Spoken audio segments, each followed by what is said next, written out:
Excellent student Zoe suddenly finds herself in the epicenter of mysterious events that change her usual school life. A security guard begins a pursuit where every minor detail can become dangerous evidence. Family and friends try to help her, but secrets smoldering in the school corridors hide the true motives. When the fine line between order and abuse of power collapses, Zoe will have to risk everything to defend her right to freedom and justice. Don't forget to subscribe and like so you don't miss new stories. Zoe Martin woke up this morning to the soft patter of raindrops on the eaves, feeling as if the warm drops were gently hugging her windows, creating a calming sense of coziness. She lay on her bed and listened to the muffled hum of the refrigerator in the next room and to her mother humming a forgotten lullaby in the kitchen. Zoe knew it was time to get up and get ready for school, but for some reason she didn't want to crawl out from under the warm blanket. "Are you awake?" Her mother's voice came from somewhere in the hallway, to which Zoe raised herself on her elbow and said, "Uh-huh, I'm on my way." Her own reflection in the dressing table flashed as a pale spot. Her eyes were still slightly sleepy, her chestnut hair was disheveled, but there was something familiar and natural about it. She went to the mirror, straightened her t-shirt, and quietly said, "That's it, wake up, Zoe, a new day. It'll be better than yesterday." Breakfast was waiting for her in the kitchen. Her mother, Helen Martin, had already set out warm pancakes with jam and a cup of green tea. "Your dad has just gone out for a run," she said, smiling. "He'll be back in half an hour, and then you can have breakfast together." Zoe sank into a chair, thoughtfully looking at the haze above her cup of tea. "Mom," she began slowly, "we have a security check at school today. Officer Hutchis will be patrolling the corridors again." Helen frowned, putting down her oven mitt. "Him again? I thought he had other properties besides Sandstone High. Is he on duty here full-time?" Zoe shrugged. "I thought so too, but he's been showing up for weeks now. Sometimes it seems like he's looking for a reason to stop me. Sometimes it's over some far-fetched little thing. Sometimes he just looks at you strangely." The mother touched her daughter's hand. "Honey, you should talk to one of the teachers. Maybe the principal? This is not normal." Zoe paused. "I'm afraid to complain. He's an officer. He has power. And me? I'm just a student." The doorbell rang and Zoe jumped. Did Daddy forget his keys? Helen wondered, looking at her watch. She headed into the hallway, and Zoe remained at the kitchen table, peering intently at the pattern of the tablecloth. Through the half-closed door came a phrase, "Good morning, Helen. Is George home?" Zoe's heart sank. It was the voice of their neighbor, Michael. "No, George is out jogging," answered her mother. "Is there something urgent?" Michael, lowering his voice, said, "Oh, I just wanted to have a word with him about the picnic by the lake on Saturday, but since he's not back yet, well, I'll drop by later." Helen returned to the kitchen and sat down next to her daughter. "You see how busy it is this morning. You better not worry about your fears," she said, touching Zoe's shoulder with a slight smile. "Go and pack your things and calm down. I'm sure everything will be fine." An hour later, Zoe was walking in the drizzle to the bus stop. Her favorite band was playing softly in her headphones, helping to block out the gray dampness of the streets. As always, Mira was standing at the bus stop. She was her classmate who never complained about the weather and managed to take a whole series of funny photos in the mornings. "Oh, Zoe, hi, how are you?" "I'm running to take a chemistry lab today. I hope Professor Eccles won't be too strict." Zoe answered with a tight smile. "Fine. I'm a little nervous. I don't want to run into Officer Hutchison in the hallway again." Mira nodded. Yeah, I remember you said that. Is he looking straight into your soul or what?" "Why would he pick on you at all?" Zoe sighed. "I don't know, but he's always making up complaints. Last week he asked me why I had someone else's books in my backpack, although they were just library textbooks. I felt terrible, like a criminal." When the bus arrived, the girls sat in the back seats. "In any case," Mira added in a whisper, "if he interrogates you again, I'll intervene. I can confirm that you're not a hooligan." Zoe chuckled. Yeah, what kind of hooligan can he make me out to be? I'm the quietest one in the class. The school building itself, built in the 70s, had a cool atmosphere. Linoleum, old lockers along the corridors, the smell of detergent and paper. Zoe went to her nightstand, took out her math and biology textbooks, and was about to go to her first lesson when she heard a sharp voice behind her. Zoe, wait! She turned around. It was her classmate Norman, a tall guy with slightly disheveled, dark hair. You promised to lend me a test preparation manual, did you remember? He asked excitedly. Zoe nodded.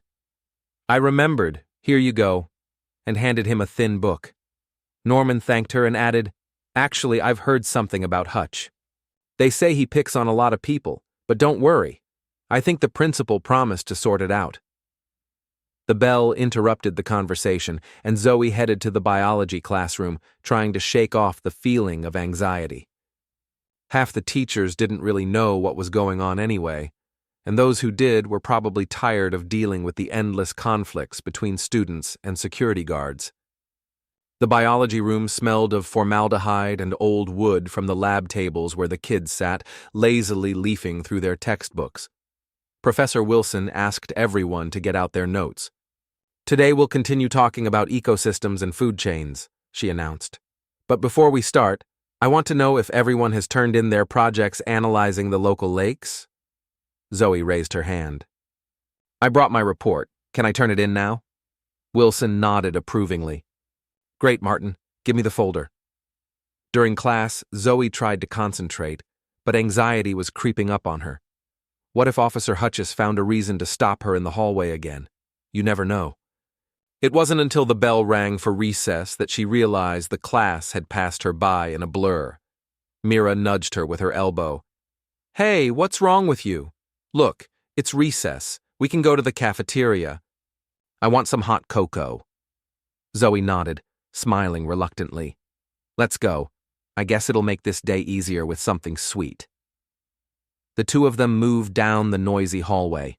Some people were pushing each other at the lockers, some were laughing loudly. Discussing tomorrow's test, and further on, near the locker room, several younger girls were arguing excitedly about costumes for the school play. I wish it was always this quiet, Zoe said quietly, looking around. I hope I don't have to cross paths with any authorities today. She had barely managed to say this when Officer Dylan Hutchis appeared from around the corner. A tall, strong man in his 40s, in uniform, with an intent gaze. Zoe instantly felt her insides tighten. Mira whispered, Things are bad. Hang in there. Hutchis approached slowly, but there was a tense confidence in every step he took. He looked up at his friends and said with a slight grin, Good morning, girls. What's so nervous about? Aren't you on recess? Zoe managed. Good. We're just heading to the cafeteria. Any problems? He tilted his head as if considering. No, not yet. Although, he paused briefly. Are your papers in order, Zoe? I remember last time you had a library book without a stamp, remember? Zoe felt her cheeks begin to heat up. It was the librarian's mistake. She forgot to put the date. I've already sorted it out. Hutchis raised an eyebrow. Really? I don't like confusion, especially when it comes to student resources. Mira couldn't take it anymore. Are you serious? What difference does it make whether there is a stamp or not? The main thing is that the book is returned on time. The officer did not even look at her. Girl, I am talking to Zoe now. You can go further if you do not want problems. Mira clenched her fists, and Zoe gently touched her elbow. Everything is fine. Let's go. And at that moment, Hutch suddenly moved the hand that was holding the bottle of water. As if by accident, he wiggled his elbow, and a stream of cold water splashed right onto the sleeve of Zoe's sweater. Oh, he said, smiling slightly. Look at this. What an awkward situation. Zoe's heart sank into her heels. She swallowed nervously. Did you deliberately... But she did not finish. He was already looking at her with an expression of complete superiority. Zoe, you are smart, aren't you? So behave yourself, he said quietly, and turned around, walking to the end of the corridor. Mira immediately grabbed her friend's hand. Why is he doing this? What is he trying to achieve? Zoe, you saw, it didn't look like an accident. We need to do something about him. Zoe silently wrung out her wet sleeve, feeling a nasty emptiness inside. I don't know what to do with him, honestly. I don't understand why me at all. I don't have any conflicts. I study calmly. I work after school. Mira frowned. Maybe it has to do with his son. He's in the same class, I think. Zoe shrugged. No, I don't communicate with his son at all. I think he's somewhere in another class. Then Zoe exhaled loudly. Okay, let's go to the cafeteria. I don't want to think about it now. Maybe I'll just tell Dad in the evening and he'll tell me what to do. As they sat down at the table with hot cocoa and pastries, Zoe felt like she was about to burst into tears. Instead, she pressed her lips together, staring into her cup, and silently counted to 10. Mira gently placed her hand on her arm. You can cry if you want. I won't tell anyone. Zoe shook her head. I can't. I'll snap and come up with some stupid answer, and then Hutchins will use it against me. She took a sip of her drink and tried to smile. Still, thanks for being there. At that moment, outside the window, a light rain gave way to a gentle sun, and a puddle in the street began to sparkle. It seemed as if nature was calming the girl's raging anxiety a little. After her second period, Zoe had physical education. She changed into sweatpants and a t-shirt and went out into the gym. High ceilings, rubber flooring, basketball hoops at the edges. The physical education teacher, Professor Gast, loudly commanded the class. Okay, today we're taking speed and agility tests. Everyone, split into pairs and take turns doing tasks with hoops and pins. Zoe was paired with Mira. They quickly ran around the pins, throwing the hoop, but Zoe couldn't get the scene that happened in the hallway out of her head. So she tripped, fell, dropped the hoop, and heard the other participants exchanging glances. Are you okay? Mira whispered, helping her up after another throw. Maybe you should go out and get a drink of water. Zoe shook her head, gritting her teeth. No, I'll see this through to the end. When the lesson was over, Professor Gast came up to her. Martin, you don't seem yourself today. Are you sick? Zoe shook her head. No, just tired. He nodded, but his expression showed that he didn't believe her. He had noticed a strange wariness in Zoe in recent weeks. She was always collected and athletic, but now she was losing her coordination and turning pale. If anything happens, the teacher added, remember, you can come to us. Don't keep your problems to yourself. Zoe nodded hesitantly and went to the locker room. In the hallway after gym, she spotted her homeroom teacher, the same Ollie Cooper, the social studies teacher who had spoken to her about stress earlier. Zoe, can I speak to you for a minute? Cooper called, and Zoe reluctantly approached. You seem distracted again today. Is something wrong? The girl shrugged, glancing nervously towards where Hutchies usually stood. I'm fine, she lied quietly. Cooper smiled weakly. You know, when I was a schoolgirl, I was like you, too afraid to speak up if someone was bullying me. But the truth always matters more than fear. Zoe looked away.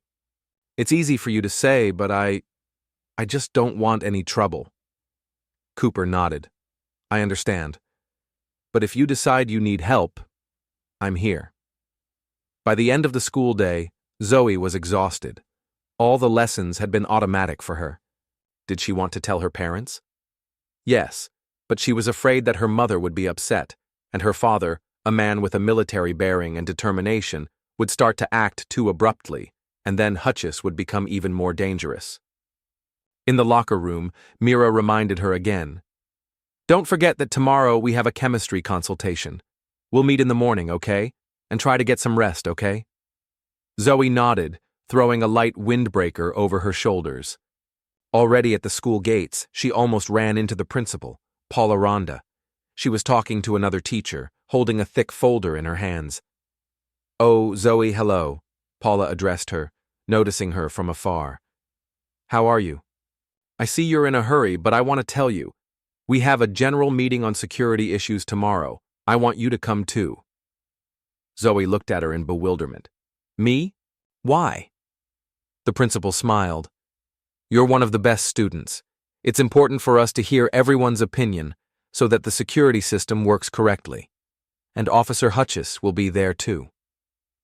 At these words, Zoe's heart sank. Yes, fine, she only managed to say and hurried away. Her father, George Martin, met her at home, already dressed in a loose t-shirt and sweatpants, with a towel over his shoulder from the shower. Hey, sweetie, he said, drying his hair. How was school? Zoe shrugged. It was okay, a little rough. How are you, Dad? He frowned, assessing the tension in his daughter's voice. I'm fine. I managed to go for a run and sort out a few papers. Listen, tell me, you look tired. She smiled with difficulty. Everything's fine. It's just the way it is today. George looked at her intently. You don't want me to interfere, do you? I can tell something's wrong. Zoe took a deep breath and looked at the wall. There was a picture of her father hugging her on the day she received her certificates for excellent academic performance. Dad, maybe we can talk later. Right now I just want to eat and lie down. I have an important consultation tomorrow, she said quietly. He nodded, putting the towel away. Okay, whatever you say. But if anything happens, I'm on your side. Dinner passed in an unusual silence. Helen watched her daughter, noticing how she ate almost nothing and often sank into thoughtfulness. George was silent, occasionally glancing at Zoe, clearly trying to figure out whether it was worth insisting on talking now. Finally, he said, I was thinking, we could go to the lake on Saturday, fry some fish, maybe take some friends with us. How about that? Zoe nodded without much enthusiasm. Helen smiled. Yeah, why not? Zoe, you need to unwind. The girl nodded, understanding that her parents were trying to support her, but inside she felt only an anxious emptiness. Later in her room, she pulled out her chemistry book, trying to review the formulas, but the letters and numbers were jumbled, and the images of that day's encounter with Hutchison were all too clear. His cold gaze, his smug grin, his casual remarks. What did I do? She whispered to herself. To deserve this? She didn't know the answer. A knock on the door startled her. It was her father. I'm sorry, he said softly, opening the door a crack. I just wanted to say goodnight. If anything happens, remember, I'm here. Zoe nodded, hiding her eyes. Thank you, Dad. When the door closed, she was left alone and quietly approached the mirror. It reflected an insecure girl in a loose t-shirt and disheveled hair. No more random humiliations, Zoe muttered and clenched her fists. She wanted to believe that the situation would resolve itself, but deep down she understood. No, this would not end until she decided to defend herself. This thought sent shivers down her spine, but a stubborn and hot feeling arose in her soul that she could not yet describe to herself. The next day, as Zoe walked into the halls of Sandstone High again, her heart was beating faster than usual. She had a busy day ahead of her, but the most important thing was the all-hands meeting where she would have to face Hutchis openly. That morning, Principal Rhonda had announced on the school radio, there will be a meeting of the administration, PTA representatives, and the security officer today at 3:00 p.m. Anyone with questions or suggestions regarding school safety is welcome to attend. Zoe heard that voice standing at her locker and couldn't help but smile a bitter smile. School safety, yeah. 2 minutes before the meeting was to begin, she walked into the auditorium. Several rows of chairs, old dusty curtains, a small table and microphone on the stage. Rhonda sat in the front row, writing in her notebook. Hutch appeared, dropped into the chair across from her, holding a bottle of water, this time tightly capped, and glanced briefly at Zoe. She tried not to show fear, although her heart was clenching. Some of the students, including Mira and Norman, took seats in the back to watch. A couple of parents from the board of trustees showed up too. Soon, Paula Rhonda stood up to the microphone and made formal remarks about how school should be a place where children feel safe, and that Officer Hutchins is there to ensure order by maintaining discipline on the grounds. She added, "If anyone has comments or questions, now is the time to voice them." The room went silent. Norman gently nudged Zoe's shoulder. "Come on, be brave. You know no one is going to tell the truth right now." Zoe felt her knees shaking, but she raised her hand anyway. "Yes, I have a question." All eyes turned to her, and Hutchison leaned forward slightly. Zoe slowly walked toward the microphone. She swallowed, feeling her throat tighten. "I'd like to understand why a security officer has the right to constantly stop me under false pretenses, check my things, and sometimes humiliate me." There were whispers in the room. Hutchison lifted his chin. "I'm acting within my authority. If there's reason to suspect violations—" Zoe interrupted, surprised at her own boldness. "What violations? And why does it always come down to me accidentally getting doused with water or receiving comments about my clumsiness?" Director Rhonda frowned. "Officer, what can you say?" Hutchison shrugged. "It's just a coincidence. Yes, I can be strict at times, but it's all for the sake of order." Mira shouted from the audience, "Since when do you think it's okay to humiliate a student?" Several people began to make noise, and Rhonda asked for silence. Zoe, clenching her fists, added, "I'm not bothering anyone. I'm just a student here, and every encounter with you turns into stress. If the safety of the school is expressed in one of the calmest students being afraid to walk the halls, is that right?" The seconds dragged on painfully. Hutchins looked at Rhonda grimly. "I'm doing my job. Zoe is exaggerating." "No, she's not exaggerating," another voice suddenly said. It was the gym teacher, gasped. "I've seen her leave class completely dejected." Rhonda glanced around, confused. "It looks like Zoe isn't the only one with questions. Let's do this. We'll end the formal part now and have a separate meeting with the officer, the teachers, and Zoe, since this situation requires careful consideration." Hutchins opened his mouth to protest, but Rhonda raised her hand preemptively. "This is an administrative decision." Zoe exhaled, feeling slightly dizzy. Norman and Mira ran up to her as she stepped away from the microphone. "You're a badass," Mira whispered. "Did you hear what you said to him?" Zoe felt tears welling up in her eyes, but they weren't tears of fear. They were tears of relief. "Thanks for supporting me," she whispered. Norman nodded. "We won't let anyone hurt you." After the meeting, Paula Rhonda asked Zoe and Hutchins to come into her office. There was a tense silence inside. The director sat at her desk, Gast sat next to her, and Cooper stood by the window, arms crossed. "So," Paula began seriously, "I'd like to hear why you, officer, are paying so much attention to Zoe Martin in particular." He muttered without embarrassment. "I had reason to believe that she might—" Zoe couldn't take it anymore. "What might I do? Steal a library book? Smuggle smuggled textbooks? Are you kidding me?" Cooper intervened gently. "Officer, you realize how this looks, right? Too many coincidental incidents. It doesn't look like a coincidence." Hutch shook his head. "These accusations are all exaggerated and hyped up. I always follow protocol." Paula seemed completely confused.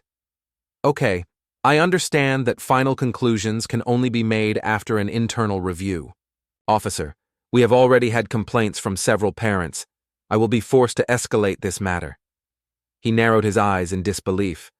"Are you serious? So because of the complaints of one nice girl, you report to higher management?" "Not just one," Gast interjected. "2 other kids have complained about your approach. They're just afraid to speak up." Zoe felt a spark of hope inside her. She wasn't alone. Maybe now something would move. When it was all over, Zoe walked out of the office and literally sat down on the nearest bench in the hallway. Mira immediately sat down next to her. "So, how did it go?" Zoe, clutching her head in her hands, whispered, "I don't know. It seems that Officer Hutchins is not going to back down. But the director still recorded the complaints, so now he won't be able to do what he wants with impunity. Mira smiled quietly. I'm sure you took an important step. And then, if anything happens, your dad will join in. We know what kind of unbending man he is. Outside, a light drizzle fell again, though the sky remained clear. Zoe's gaze slid down the alley, where Officer Hutchis was talking loudly on the phone, apparently gesturing angrily. It's scary, she said softly. It's still scary. Mira nodded. At least you didn't let them break you. That's a victory. Zoe looked at her friend and suddenly felt a warm wave of gratitude spread through her chest. Thank you, she said, hugging Mira's hand tightly. And in that moment, she realized that she was not going to back down, no matter how scary it was. If Hutchis continued to pursue her, she would find the strength to defend herself. And as soon as Zoe realized this, the heaviness in her heart eased a little, giving way to determination. Jane woke up early, almost missing a thin ray of morning sun that broke through the loosely curtained window. The room was still in semi-darkness, and only the barely audible voices of birds behind the glass reminded her that the night was over. She sat up in bed, throwing a sweater over her shoulders to hide from the cool air, and sighed quietly. The day promised to be tense, because in the evening there was to be a family dinner, at which George Martin was going to put everything in its place in a conversation with the director Paula Rhonda and teacher Ollie Cooper. But before this dinner, she had to somehow survive the entire school day, full of gossip and sidelong glances. I wonder, Jane whispered, how is Zoe? How is she after that meeting? Of course, no one gave an answer, and Jane got up to quickly tidy herself up. Downstairs, the kitchen was already bustling with activity. The kettle was hissing on the stove, and Jane's mother, Tarani, was frying pancakes. Good morning, dear. Tarani turned around when she heard footsteps. Everything all right? How was school yesterday? Jane rubbed her eyes and sat down at the table. Oh, nothing new. After what happened with Officer Hutchison, everyone's been talking about security issues. And Zoe, she seems to be holding up, but it's obvious she's having a hard time. Tarani frowned slightly. If I were her parents, I would have taken action a long time ago, although I heard that her dad, George, seems very determined. Jane nodded. That's true. He came to the meeting, kept quiet, but everyone sensed the tension. He's probably plotting some kind of move. She dug into the pancakes with gusto, still feeling a tingle of nervousness. Don't forget, Mom reminded her, you have an algebra test today, right? Try not to think about other people's problems. Jane smiled weakly. I know, Mom, but Zoe is my friend. I can't just stand by while she gets humiliated. By the time Jane got to school, the rainy morning had been joined by a cold wind. In the hallway, she saw Harry, Mira's younger brother. He was standing, shifting from one foot to the other, looking around carefully. Hello, Jane said to him. Who are you looking for? The boy jumped, clearly not expecting to be addressed. Yeah. Mira said to wait for you. She has a question for you. Jane smiled. Okay, let's go look for her. They walked down a noisy corridor littered with bags and jackets that students were carelessly throwing on the windowsills. Mira was standing at a small round table next to the notice board, furiously leafing through some papers. Finally, she said when she saw Jane, please help me figure this out. Jane leaned over to see what had her friend so upset. Are these printed screenshots of messages? Where did you get this? Mira blushed. You see, one of my friends knows how to get things from social networks, and here are some strange posts, supposedly written by Hutchison's son. It looks like he was turning the kids against Zoe. See for yourself. She's too smart, acts like a queen, thinks everyone should admire her, and so on. I think this is the reason why Hutchison Sr. is constantly pestering Zoe. Jane glanced at the printouts. There were some really nasty comments calling Zoe snobbish and too smart. I'll have to tell her about it, Jane whispered, though George Martin might have found something like that already. I've heard he studies everything pretty meticulously. Mira nodded. Well, keep this with you, just in case. I have to run to my first lesson.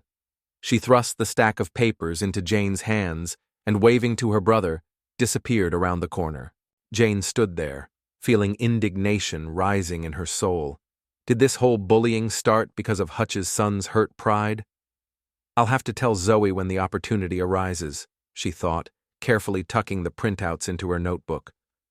The first half of the day flew by almost unnoticed because Jane was busy with an algebra test. Formulas, equations, logarithms, everything was mixed up in her head, especially when a heavy rain began to pound the glass outside the window. Yeah, apparently nature decided to make up for all the sunny days today, she muttered, copying off the last problem. When the math teacher announced the end of the test, the kids headed for the exit. Jane stayed a little longer, wanting to ask the teacher about the next day's consultation time. But then Zoe looked in the door. Excuse me, can Jane come in for a couple of minutes? The teacher let her go, and they went out into the hallway together. Zoe looked tense, but tried to remain calm. Hey, Jane, she said quietly. Do you know where Mira is? I wanted to ask her for help with something, but she disappeared. Jane shrugged. Most likely in biology, their class overlaps with the older parallel. Listen, Zoe. I found out that Hutch's son has some posts against you, indirect but unpleasant, and... The girl sighed. That explains a lot. I suspected that everything was coming from there, but I had no direct evidence. And your find could be useful to my father. Jane nodded. I'll give it to you as soon as we find the right moment. Do you want it right now? Zoe looked around and frowned. No, let's do it after school. I've already been asked twice today to go to Rhonda's. Maybe there is something new there. She has a meeting with Officer Hutchison and the supervisor from the district office. Jane saw Officer Hutchis walking down the hall and almost bumping into an elderly cleaning lady who was carrying a bucket of water. Be careful. Where are you going so urgently? She grumbled discontentedly, but Hutchis only silently drilled the space around him with his gaze. Look, Jane whispered. It looks like he really is in a hurry. Zoe shuddered slightly. Probably to the principal. Well, never mind. I won't hide. And they went their separate ways, Jane to her locker and Zoe following the officer in the hope of hearing something new. A few minutes later, Jane could only see distant silhouettes as Hutchis walked into the principal's office, followed by Zoe, who was running in nervously after him. Well, good luck to her, Jane muttered. She opened her locker, took out her lunchbox, and went into the library reading room, where it was always relatively quiet and easy to grab a bite to eat. A tall guy named Brian was already sitting at her desk, leafing through an old issue of the school newspaper. Hi, Jane. Have you heard the latest news? They say that some committee from the education department is coming tomorrow to sort out what kind of mess we've got here. Everyone's wondering who complained. Jane chuckled. I think it's Zoe's dad. He's not the type to just sit back and watch. Brian shrugged vaguely. Well, we'll see. I'm all for it. It's time to clean up the mess, because it feels like Hutchis's word is the law here. While Jane nibbled on her sandwich, she glanced at the raindrops running down the library glass. She was filled with anxiety and curiosity. Events had suddenly begun to unfold rapidly, and she couldn't figure out how it would all end. When the bell rang, she hurried to her physics class, agreeing with herself that she wouldn't be distracted by extraneous thoughts. But of course she was thinking about Zoe all the time. The clock rang, the corridors were noisy, and finally the moment came when Jane, having finished her lessons, went to wait for her friend at the entrance. But instead of Zoe, she saw George Martin approaching the front door, accompanied by Helen, Zoe's mother. Hello, Jane greeted politely. Is Zoe out yet? George gave her a sharp look. Not yet. She asked us to come because the school has arranged some kind of surprise meeting. We were told to come, but we don't even know what it will be yet. Helen added quietly, I hope everything will go off without a scandal, although I'm already tired of all this. Jane looked at them sympathetically. If you like, I can go and call Zoe. She's somewhere in the headmaster's office, I'm told. But then the door swung open, and Zoe herself came out with Paula Rondo. Officer Hutchis walked behind, keeping his distance. "Mom, Dad," Zoe said to her parents, "the principal wants you to come in for a quick chat. They say officials are coming tomorrow." Rhonda nodded. "Yes, Inspector Lane from the Department of Education is here. He wanted to talk to you personally, to hear everything firsthand," George said sullenly. "Okay, let's go. I've been wanting to dot the I's for a while now." Hutchis snorted derisively. "Why should I stand here? I'd better go out, walk the halls, see how discipline is going." And he disappeared into the depths of the school. Jane and Zoe looked at each other, unsure of what to say. Helen took her daughter's hand. "Don't worry, it will be over soon," George added, "and it will be over fairly." They followed Rhonda back into the school, and Jane nodded goodbye. Jane sighed. "Maybe I should wait. Maybe Zoe will need help. Well, I guess they can handle it themselves." As Jane was about to leave, Mira ran up to her, out of breath. "Do you know what's going on? I just heard that some inspector is asking questions about Hutchison's behavior. They say that a couple of teachers have already testified that he's overdoing it." Jane smiled slightly. "It looks like a big inspection is starting. Zoe's dad is not sleeping." Mira nodded. "That's great. I hope Zoe isn't too tired from all this. Listen, do you have time to show her those printouts from social networks? It could be useful as additional evidence. Let the inspector see that Hutchison's son was deliberately stirring up trouble." Jane nodded. "Of course. Although they're all in the principal's office now, you can't get to them. You'll have to wait until they finish." And the rain continued, and the streets of Sandstone High, the town and the school were often called the same thing, although formally the town was simply called Sandstone, and High referred to the school, were now plunged into a slight gloom even in daylight. Jane and Mira went out under the porch, pressing themselves against the wall so as not to get wet. What a weather. But maybe it matches Hutchis's mood. He's in a gloomy mood now, too, Mira joked, and Jane giggled quietly. Yes, the poor guy looks like he's going to lose his power over the school children. And suddenly, their conversation was interrupted by a sharp call. "Hey, what are you laughing about?" It was Hutchis himself, who appeared from around the corner with a displeased expression. "Nothing," Mira replied. "We're just discussing how we're going home soon." He frowned. "Okay, run, it's wet here. Or should I reprimand you for breaking the rules?" Jane clenched her teeth, but Mira calmly touched her shoulder. "Let's go, really. We have nothing to do here." They walked down the steps and turned the corner of the school, trying to find a place to wait out the downpour. "You see," Mira began angrily, "he can't calm down. He's always trying to seem like he's in charge. That guy drives me crazy." Jane nodded. "Yeah, I can't even imagine what it's like for Zoe to have to deal with him all the time." The sky rolled in heavy clouds, and the wind picked up. The friends pressed themselves against the wall. "We'll have to run to the bus stop. I forgot my umbrella at home. Do you have one?" Mira shook her head. "No, I just ran out, thinking I'd solve the problem quickly, but I was wrong." They finally dashed through the puddles, splashing their jeans with wet splashes, and soon found themselves at the bus stop. Several students were already standing there, including Norman, warming themselves under the awning. "Hi," he waved his hand. "Are you waiting for the bus too? By the way, do you know what all the fuss is about with Hutchison? I heard the principal was very unhappy, and then someone from above arrived." Mira chuckled. "Well, yes.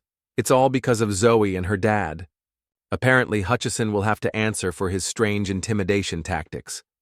Norman was lost in his thoughts. Maybe it's for the best.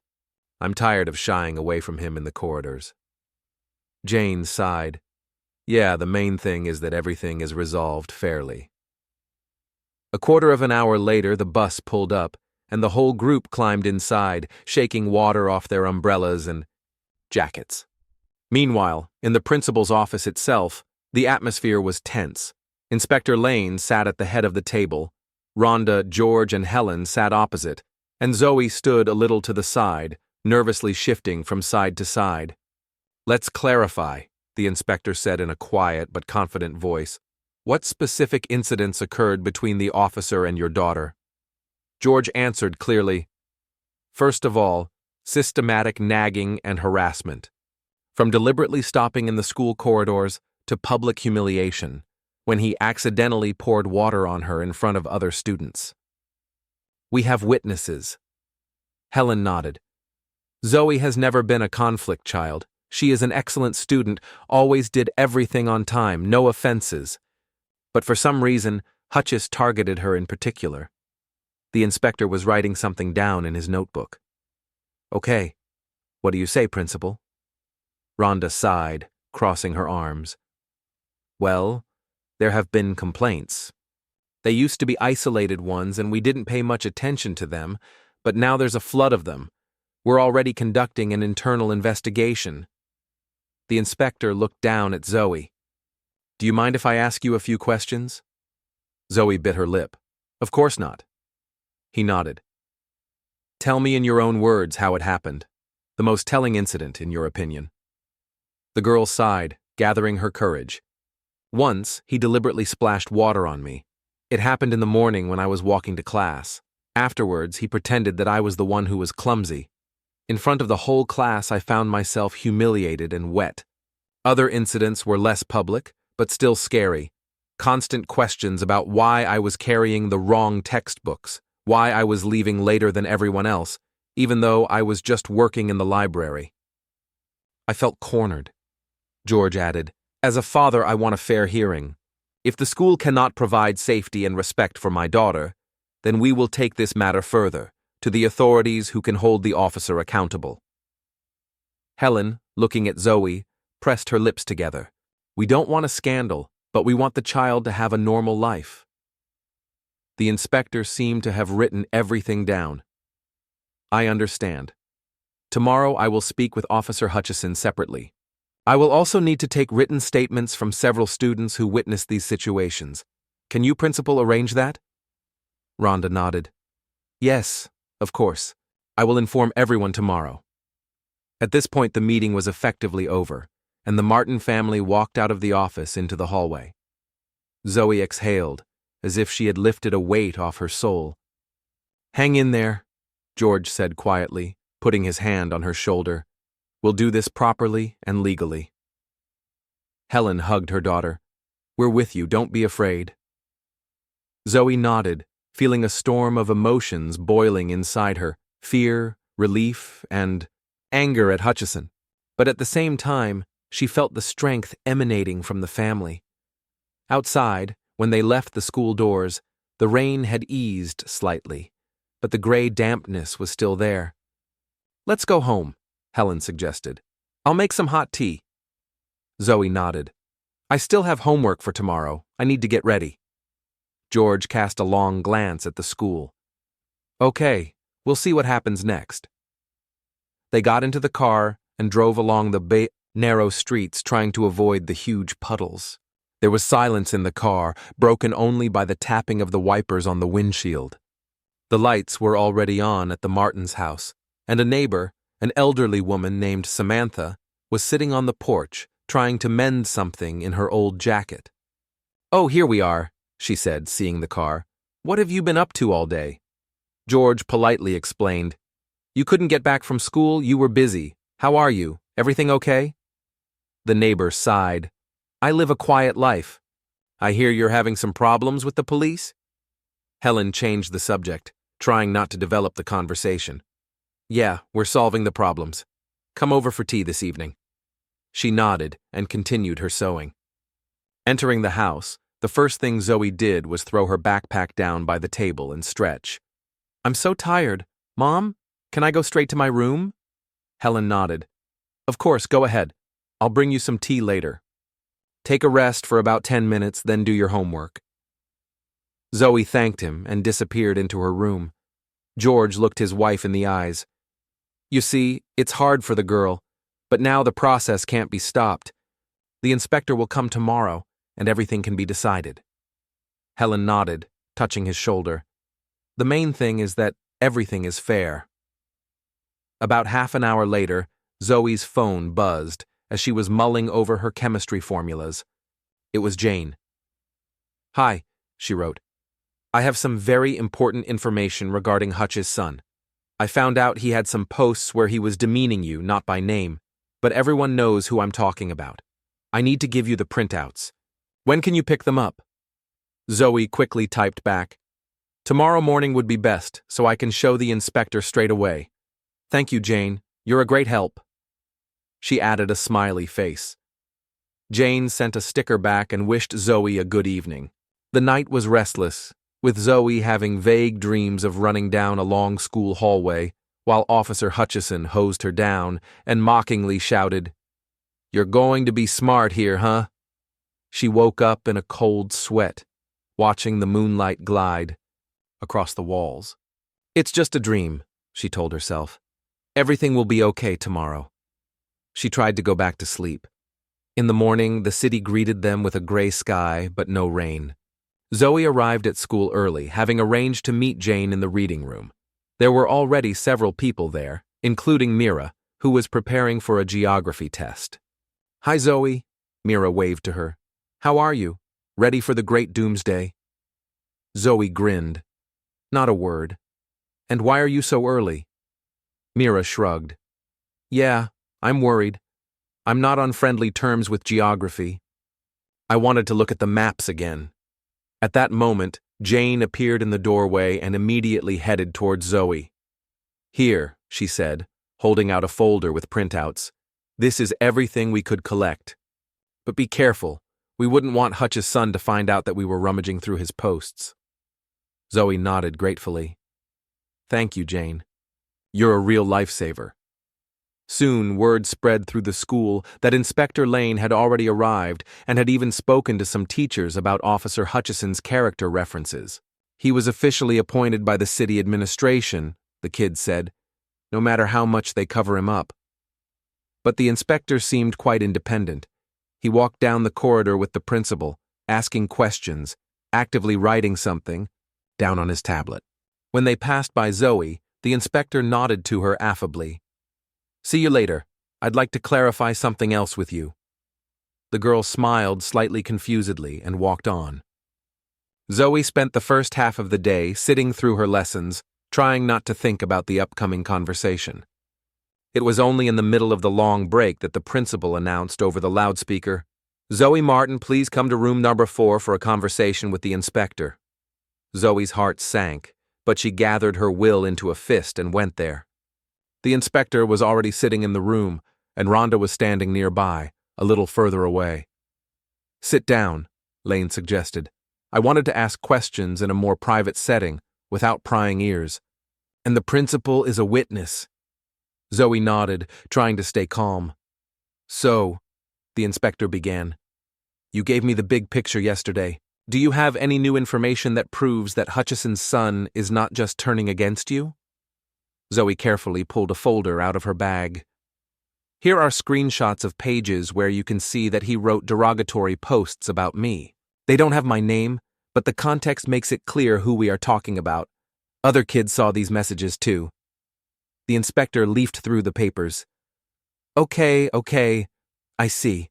Now we just need to figure out if he passed these thoughts on to his father and if this is the reason for the aggressive attitude." Zoe looked him in the eye. "I'm sure it is. Otherwise, where would all these far-fetched claims come from?" Rhonda sighed. "I wish we had noticed this situation earlier. Honestly, I thought Hutchison was just a strict officer." The inspector put the printouts aside. "Okay, Zoe, thank you very much. I will compare everything with the statements of other students and teachers. Perhaps I will have a conversation with the officer today, but not within the school walls. Better at the station, so as not to provoke unnecessary conflict." The girl stood up. "I just want this to end, so that I can study in peace." "I understand." He nodded. "I will try to do everything possible." When Zoe left the office, Mira and Jane were already standing at the door, obviously waiting for her. "So, how did it go?" Mira asked, holding her breath. Zoe took a deep breath. It seems that everything is heading towards the fact that Hutchison will be removed from this post and maybe even punished. The inspector realized that the son was involved in this too. Jane smiled with relief. Finally, I'm glad these screenshots were useful. Mira hugged her friend. Well done, Zoe. I hope everything will be fine now. The day almost ended without any encounters with Hutchins. He seemed to sense that the ground was slipping from under his feet and did not show up in the corridors. When classes came to an end, Zoe got ready and called her dad. Dad, how are things? Any news? He replied, Not yet. The inspector is not giving any comments, but I think everything will be clearer tomorrow. I will come for you. Wait at the entrance. When Zoe left, Mira was walking towards her, all smiles. I just found out that the evening rounds of the school have already been canceled, and Hutchins is no longer on duty. So, it seems that we can breathe freely. Zoe looked at the sky. The gray clouds were dispersing, and soft rays of sun were breaking through them.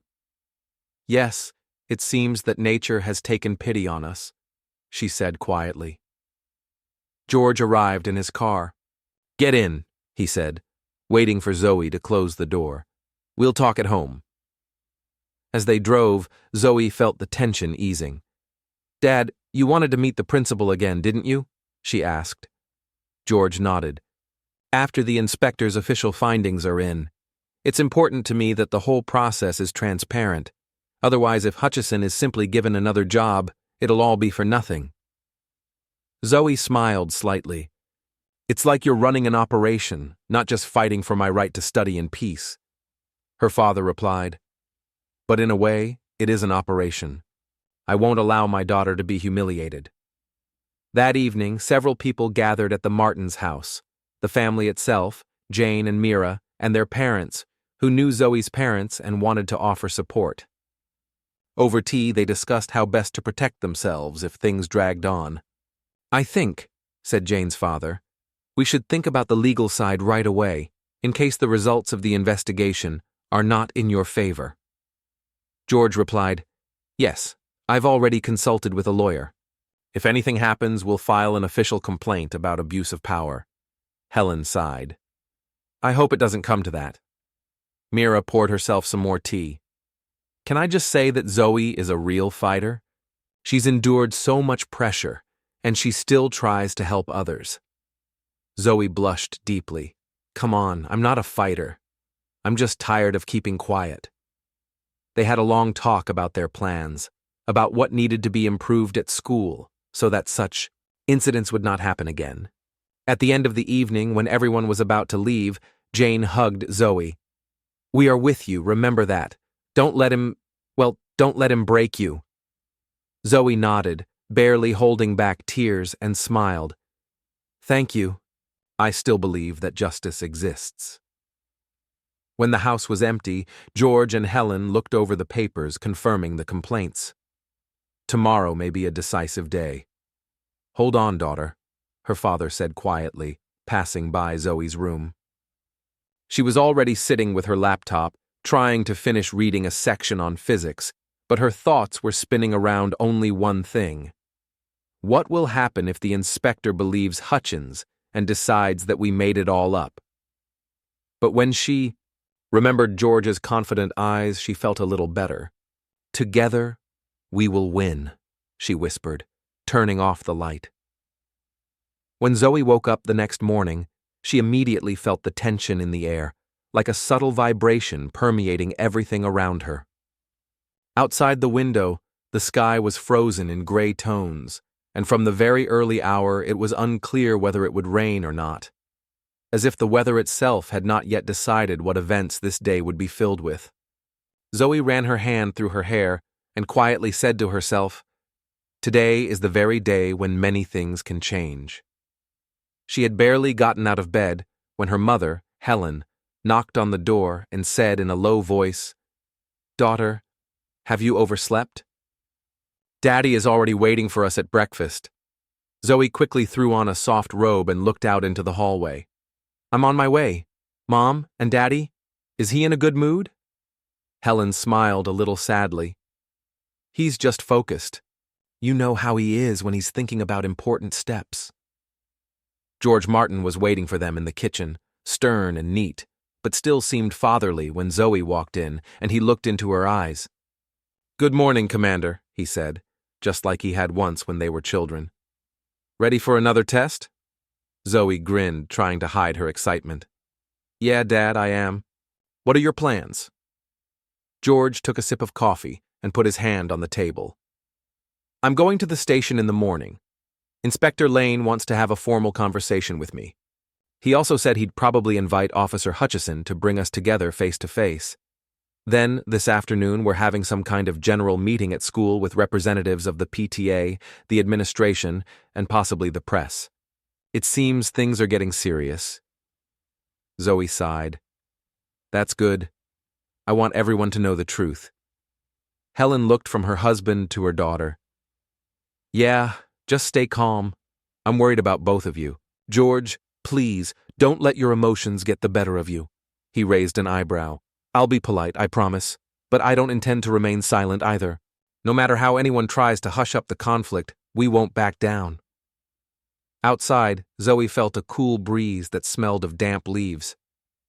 "Want a ride?" her father offered, approaching the car. Zoe shook her head. "No, Dad. I'd rather take the bus. I want to meet the kids before school, because there are all sorts of rumors going around." George shrugged. "Suit yourself. Just don't be late, and if anything strange happens, call me right away." The girl nodded. "Thank you, I'll be in touch," Helen added. "And let me know if you're going out with Mira or Jane after school. I'm worried about this whole situation." Zoe smiled. "I promise." The bus stop was already crowded with school children, discussing tests, grades, and the rumors surrounding the Hutchies story. Jane was standing among them, gesticulating vigorously as she talked to Mira and a couple of other kids. Noticing Zoe, Jane immediately waved her hand. "Zoe, come here. We were just talking about today's meeting. They say the editor of the local newspaper, the Sandstone News, is coming to do a report." Zoe shuddered at the words. "A report? That's serious. I thought they'd limit themselves to a short article." Mira chuckled. "You underestimate the scope. People love a scandalous story, especially when it involves the police, the school, and an excellent student who is being bullied." Zoe sighed. "I don't want to turn this into a show, but I'd rather have publicity than have it remain in the shadows." Norman, who was standing nearby, asked, "And how is your father? Has he met the officer yet?" Zoe nodded. "They have an important conversation at the station today. I just hope Hutchins doesn't make another spectacle of accusing me. But Dad is prepared for any scenario." When the bus pulled up, the dew-soaked doors creaked open and everyone hurried to take their seats. The smell of wet clothes was strong in the bus. Two unfamiliar kids from a parallel class were sitting in front by the window, animatedly sharing gossip. "Have you seen that officer? They say his father is in the top ranks, so he feels completely unpunished." The second guy snorted. "Yeah, but now it seems he won't get away with it." So much noise. Zoe sat in the back with Jane and Mira, trying not to eavesdrop on other people's conversations, but she was partly interested in what people were already saying. Jane turned to her quietly. "Don't be afraid if there are journalists today. Speak calmly and clearly. The main thing is confidence." Zoe answered in a whisper, "Yes, I'll try. It's just a little scary to become, well, a public figure. I didn't seek this fame," Mira added. "But you can really change the situation at school. After all, you must admit, Hutchies has been ruining the lives of others for a long time. Your work will help others too." They got off a couple of stops early because they decided to pop into the school library. Mira wanted to get a geography textbook, and Jane wanted to clarify plans for an after-school practice. Zoe also went in to distract herself from her anxious thoughts. Inside, among the shelves with books and the dull, quiet knock of the fans, there was peace, and this was pleasant. "Good morning, girls," the librarian, Sandy, greeted them, carefully carrying a stack of textbooks. "Looking for something?" Mira nodded.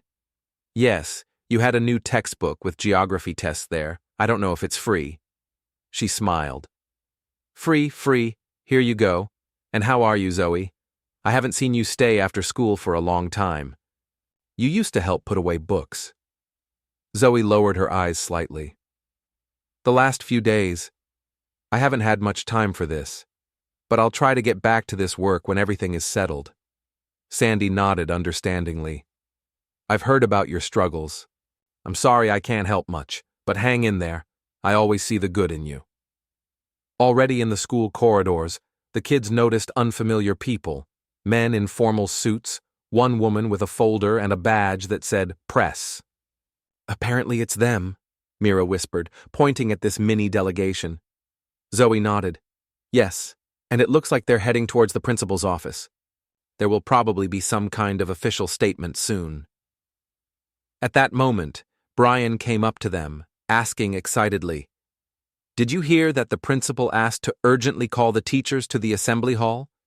It looks like for a general briefing. They also say that by noon they'll invite several parents, probably your father too, Zoe. The girl exhaled convulsively. Good. The sooner everything becomes clear, the better. I'm tired of walking around the school and being afraid that Hutchis will jump out around the corner.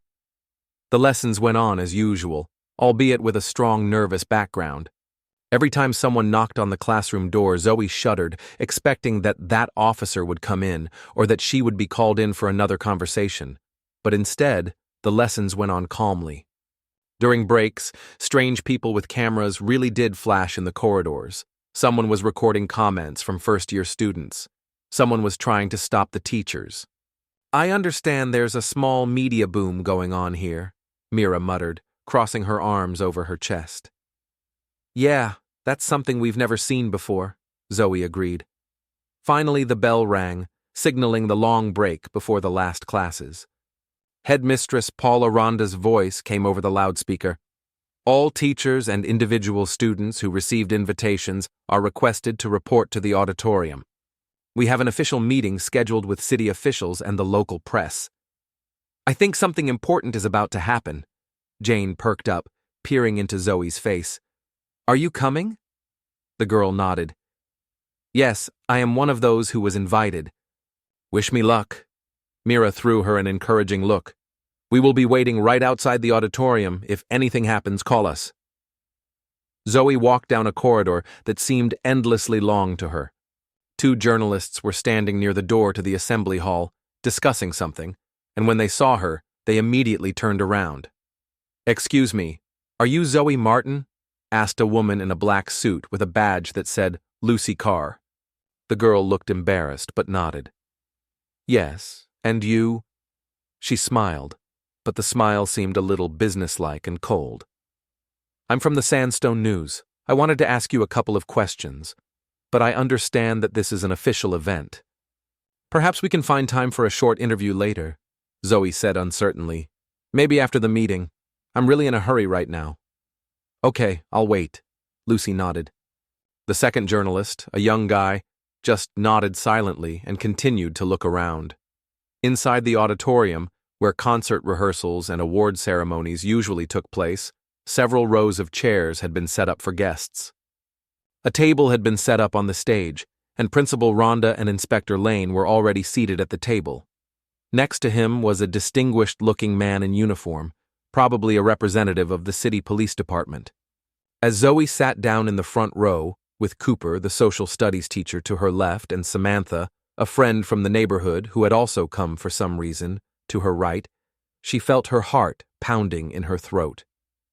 A minute later, the door opened, and Hutchis walked in, the officer who was the culprit of this whole story. He walked confidently, although there was a hint of worry in his eyes that Zoe noticed. Behind him walked her father, George, holding a folder of documents. Here we meet, she said quietly to herself, watching as Hutchis and George took their places at the table, but a little apart from each other. Ladies and gentlemen, Principal Rhonda began, raising her voice, we are here to discuss the safety and security of Sandstone High and to clarify a situation that has caused widespread publicity. We have representatives from the press, the city, parents, and students. She turned to the superintendent. Superintendent Lane, please. He stood up and cleared his throat before speaking in a calm, even tone. We have received several formal complaints about Officer Hutchison's actions in recent days, including from the Martin family. We have conducted a preliminary investigation and have identified a number of areas of concern. Today, I would like to open the floor to both sides to hear their comments and perhaps come to some understanding. I will first give the floor to Zoe Martin's father, Mr. George Martin, and then we will hear from the officer. George stood up, holding the folder under his arm, and said in a firm voice, "Thank you for giving me the opportunity to speak. I won't go into it too much. You already know the gist of it. My daughter was repeatedly subjected to unfounded harassment, humiliation, and sometimes outright bullying by Officer Hutchison. I consider this unacceptable. We have collected evidence, there are student testimonies. In addition, there is information that Hutchison's son, out of personal animosity, turned some of his classmates against Zoe, which may have influenced his father's behavior." He pulled out several papers. Here are copies of appeals, screenshots, and written statements. We are ready to cooperate and pass all of this on to the city authorities. I demand that the safety of my daughter and all students be ensured, and that the officer be held accountable if his abuse of authority is confirmed. He sat down, and a low hum of discussion engulfed the room. Some parents nodded, some expressed doubt. The inspector motioned for silence. Now the floor goes to Officer Hutchins. He stood up, holding his hands behind his back. I carried out my duties in accordance with instructions. If I was strict or harsh, it was only for the sake of order. As for the water allegedly spilled on Zoe, it was an accident exaggerated by her friends. I have no reason to specifically target this particular student. Any hints of revenge for my son are, forgive me, speculation. My son did have a conflict with her on social media, but I have nothing to do with it. He exhaled. Yes, perhaps I sometimes raise my voice, but this is the specific nature of working with teenagers. Please note that thefts and fights often occur at school, and I have to be tough. Zoe sat with a dry throat, listening to this speech. It seemed to her that Hutchis knew how to choose words so as to partially justify himself, but George would not tolerate it. He suddenly interrupted the officer. Wait, you are talking about fights and thefts. Show me at least one official notification where my daughter was mentioned, even as a suspect. There are none. You knew perfectly well that she was quiet and diligent. Then why such methods? Hutchis frowned. Mr. Martin, I had no personal goal to pick on your daughter. I repeat, this is an exaggeration. Perhaps some of the students misunderstood my vigilance. Vigilance! Someone from the back rows exclaimed, but the inspector again called for order with a gesture. Paula Rhonda suggested cautiously, since we're all here, maybe we should give the floor to Zoe herself. She's the main player in this. The room began to buzz, and everyone turned to the girl. Zoe stood up, her knees shaking, and took a step forward. Hello. I wasn't looking for attention. I just wanted to study in peace. But Officer Hutchins did humiliate me more than once. One incident with the water happened right in the hallway. We can ask the witnesses. The constant nagging about my books, the comments about my bike supposedly being parked incorrectly. All of this together didn't seem like an accident. Especially since we found evidence that Hutchins's son was spreading posts on social media that were causing some of my peers to feel negatively about me. I believe the officer used his power to intimidate me. Her voice wavered, but she held her ground. I don't want anyone else to go through this. That's why my family and I brought this up. A rustle ran through the room. The inspector looked at the uniformed policeman sitting next to him. What do you say, Victor? He was apparently a representative of the city administration. He replied, For our part, we are ready to conduct an official investigation. If it is confirmed that Hutchis exceeded his official authority, the conclusions will be appropriate. Zoe looked at her father. He nodded, as if to say, This is exactly what we are trying to achieve. Then Lucy, the reporter, stood up. Excuse me, can I ask a quick question? How many students supported Zoe's complaint? The headmistress replied, Yes, 3 wrote formal statements. Several others gave oral statements. We cannot disclose their personal details because they are students. The reporter nodded. I see. And what will the inspector himself say? Lane thought for a moment. I have studied these statements. Most of them describe similar methods of behavior to Hutchison. Public harshness, suspicion without real cause.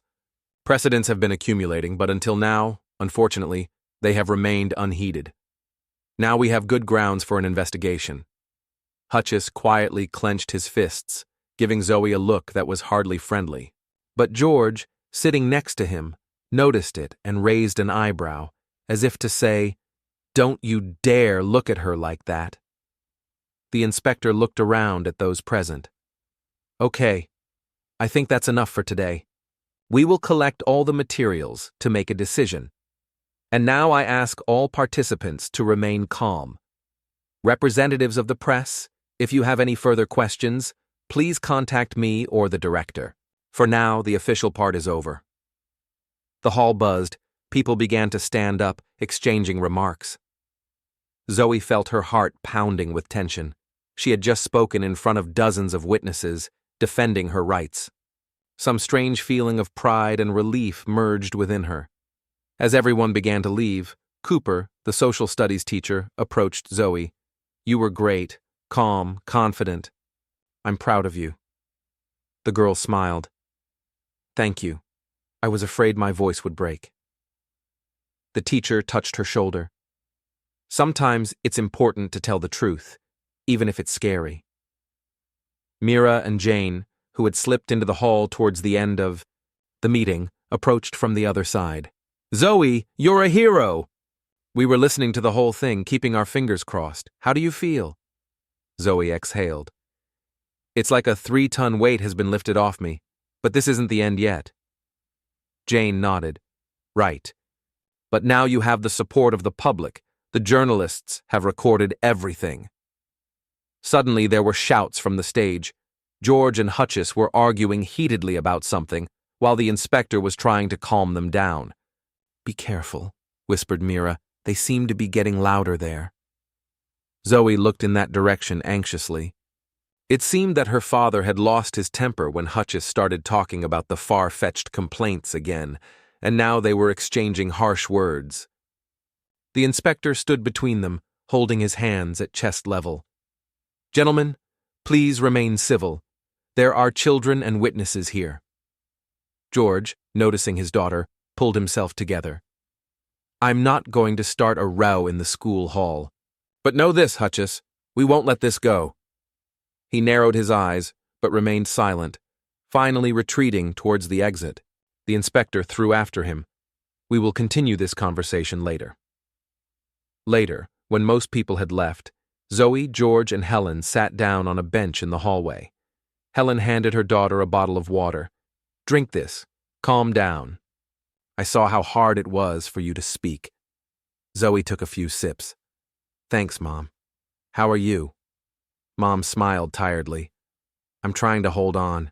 It feels like we're in some kind of war. George chuckled sadly. Yes, a war for justice. But it's okay. We're not alone. And how do you feel now, Zoe? The girl thought. You know, Dad, for the first time I'm not afraid of Hutchins. Yes, he still scares me with his looks, but I see that there are people around us who are ready to support us. Journalist Lucy Carr, who had filmed a short video on her phone, was passing by and was now smiling. Excuse me, can I ask you a few questions for our newspaper? Zoe, how did you feel when the officer said that these were all accidents? The girl was confused, but George nodded. Answer if you want. It will still benefit people. Zoe sighed and turned to Lucy. I felt it was unfair. Because I have personally experienced this, and it has happened more than once. And I know how he looked at me. I know that these are not mistakes. Yes, I do not have irrefutable video recordings, but I have witnesses, and I believe them. The journalist nodded. I see. And what would you like to get in the end? An apology? Punishment? Zoe lowered her eyes for a second. I want him to stop scaring children. so that no one experiences such fear. If he is punished according to the law, then it is fair. If not, then at least let him leave the school alone. Lucy thanked him and walked away, turning off the camera. Jane ran up to them. Listen, did you hear? It seems that Hutchison was called to the city administration for the evening. The inspector said that we need to finish the internal investigation as quickly as possible. George nodded approvingly. That's great. Let them sort it out. In the meantime, we'll go home and rest a little. Zoe, you have an important test tomorrow, right? The girl shuddered. Oh, right. Chemistry, I forgot. We need to review the formulas this evening. Helen smiled. Then that's it. We'll go. If anything happens, we'll contact the principal by phone. I think we did everything we could at school today. On the way home, there was a dead silence in the car, only the sound of the tires on the wet asphalt and the occasional car driving past. George was thinking about something. Helen was looking out the window, and Zoe, leaning against the back seat, tried to calm her heartbeat. Dad, when will the results be known? After all, an inspection takes more than one day. Her father replied, Yes, it doesn't happen quickly, but the inspector said that they already have enough grounds for suspending Hutchison's powers. Maybe they'll make a decision in the next few days. The girl sighed with relief. So maybe he won't be coming back to school on Monday? George frowned. I'd like to believe so. A faint smell of baking greeted them at home.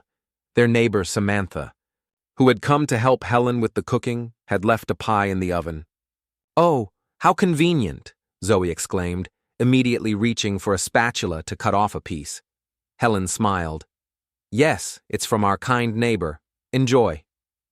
George casually took out his phone. I should call a lawyer. I wonder if we'll need his support if Hutchis gets stubborn and decides to counter-complaint. Helen frowned. Do you think he's capable of that? Her husband nodded. Easily.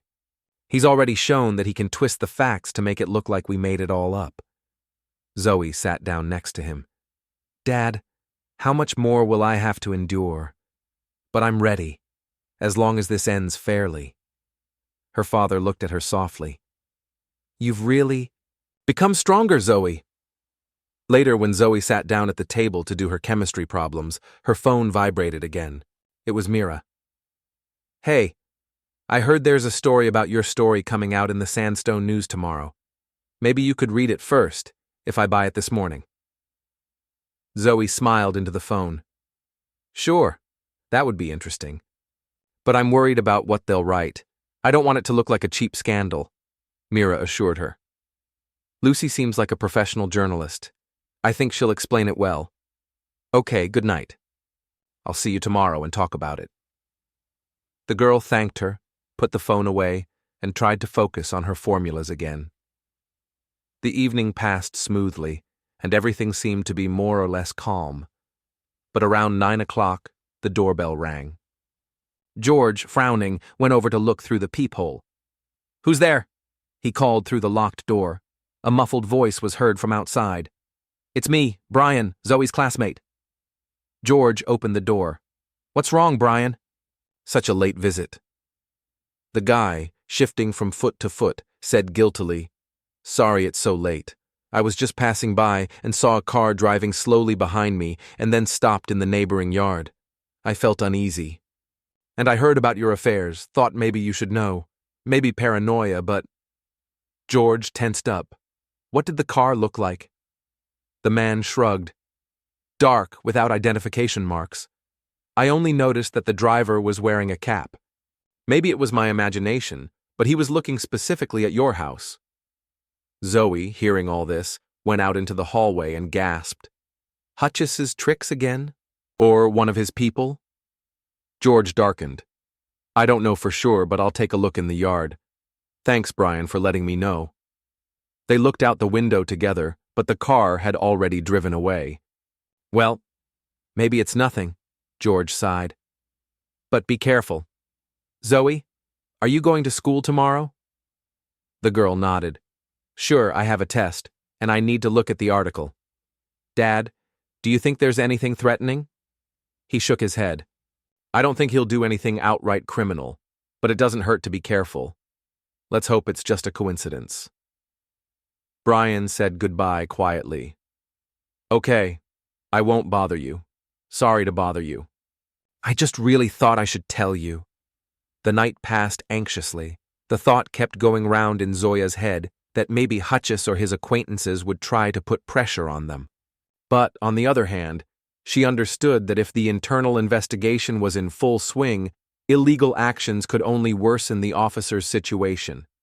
Logic tells me that he won't do anything, she reassured herself, looking in the darkness at the barely visible silhouette of the cabinet. The next morning, the school began to seethe even more actively. Someone was already holding a copy of the Sandstone News, while others were discussing a report on a local TV channel where footage from the assembly hall flashed. It's about you, Zoe, Mira exclaimed, running up with a copy of the newspaper. Look, they put up your photo, although it's from the back, but it's still recognizable. Zoe took the newspaper. It contained an article under the headline, School Conflict, Officer or Punisher. The author of the article cited comments from George, Zoe, and several witnesses, without names, as well as brief information from the city police that an investigation is underway and conclusions will be made in the near future. No problem, Zoe said. A completely adequate article without yellow insinuations. Thank you, Mira. Mira smiled. The whole school is already discussing it. It's great that no one twisted it. And you know, a lot of people support you. I have heard even those who were skeptical at first now say, well, if so many facts have come to light, then the truth is on her side. Around noon, Zoe was called into the principal's office. Inspector Lane and the city commissioner, Victor Murphy, were sitting there. The inspector immediately announced, "We have news. We have decided to suspend Hutchison from the school pending further investigation. He will be handing over his duties to another officer. We want you to be among the first to know." The girl felt something warm spread in her chest. Really? That means he won't be able to... The inspector nodded. Yes, officially and immediately. Of course, this is not a final verdict. The investigation is ongoing, but at least he will not be coming to school. If everything is confirmed, we will take disciplinary action, up to and including dismissal. Zoe smiled through her tears. Thank you. I am very grateful. Coming out of the office, she saw her father standing in the hallway, animatedly talking on the phone. Seeing his daughter, he looked up. Well, you have good news written all over your face. The girl happily announced, Hutchis is being suspended. Right now. George breathed a sigh of relief. That's great. At least half of the truth has triumphed. Now we're waiting for the final decision, but it's already clear that he won't be able to continue his exploits. Mira, who had caught up with Zoe, jumped up and smiled broadly. Hooray! This is the best news in weeks! And you're a good girl. You didn't give up. Jane also appeared nearby. See, we all said you'd have the strength. The bell for class interrupted their little celebration. Zoe went to class in high spirits. For the first time in a long time, she didn't feel like she had to worry about crossing paths with that unfriendly gaze in the hallway. In chemistry class, when the teacher gave her a problem, Zoe concentrated and quickly came up with an equation. After handing in her notebook, she smiled. Finally, I can think normally about studying, not about survival. The teacher noted that she was especially neat and quick in her answers today.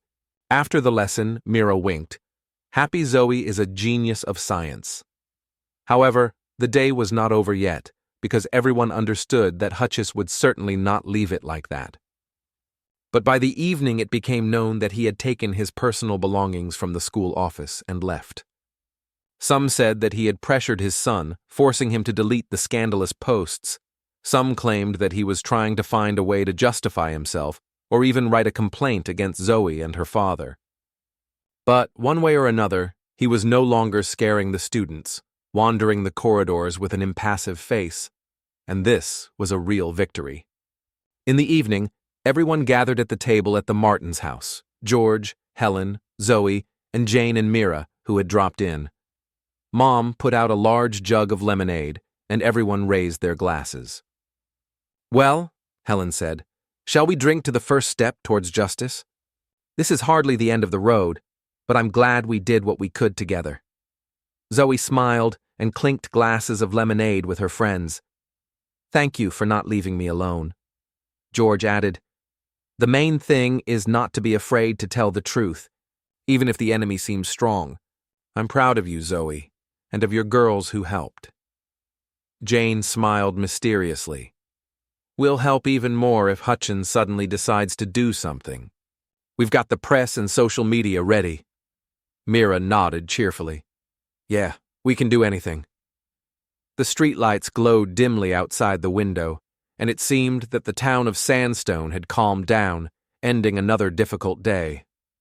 Zoe wanted to believe that now her life could return to normal: school, friendships, studying in the library. Somewhere deep inside her soul, there remained remnants of tension, but most of the fear had already disappeared. The friends went to their rooms, promising to walk together tomorrow after school. Helen cleared the dishes and George approached Zoe. "Well, Commander, are we going to fight again tomorrow?" The girl, smiling, hugged her father. "Dad, can we just live instead of fighting? Although if it comes to it, I know you'll always be here." He gently patted her shoulder. "Of course. And I'm glad everything is going for the best." Before going to bed, Zoe checked social media. She found several comments from strangers who had apparently read the Sandstone news article. Most were supportive. "Well done for not being afraid to fight. Hang in there, everything will work out." It was surprising and nice. There is still good in people, she thought, closing her laptop. At the same time, she understood that at any moment a new wave of resistance could begin from Hutchins or his friends, but now she was not alone. And it was this awareness that gave her strength. As she drifted off to sleep, Zoe glanced at the pictures of her and her friends on the wall, where Mira, Jane, and she had laughed during last year's hike. What a peaceful life it was then, she remembered. But now I'm stronger and will treasure every peaceful morning without fear. And all the trials, they only made me stronger. And with the wind rustling softly outside the window, she sank into a deep, finally almost serene sleep. Zoe stood in the middle of the schoolyard, looking up into the bright sunlight that seemed to mockingly blind her eyes after all the gray, rainy days that had fallen during her confrontation with Officer Hutchison. Mira and Jane stood next to her, casting curious glances between her and George Martin, who was having a leisurely conversation on the phone. "Zoe, have you heard the latest news?" Mira whispered, leaning closer. "They say that Hutchison is going to make a public statement denying all the accusations." Zoe frowned. "Seriously, what about his suspension? He's not allowed back at school anymore." Jane sighed. "Probably wants to save his reputation, or at least embellish the situation, but many people still understand that he crossed the line." The gym teacher gasped, slipped past, looked closely at Zoe and said quietly, "You know the principal asked you to come see her. It seems that the district office representatives have arrived and want to gather information for the report. They are waiting for you in the office, so hurry up." Zoe nodded. "Thank you. I'll be right there." Her friends looked at each other and suggested, "We can wait for you if anything happens." Zoe replied, "No need. You also have to go to class. I'll be done soon." Trying to look calm, she walked to the entrance of the building. Inside, everything seemed more lively than usual. The guys were discussing the imminent arrival of a new officer to replace Hutchins, and someone was whispering that Hutchins himself would still try to get reinstated.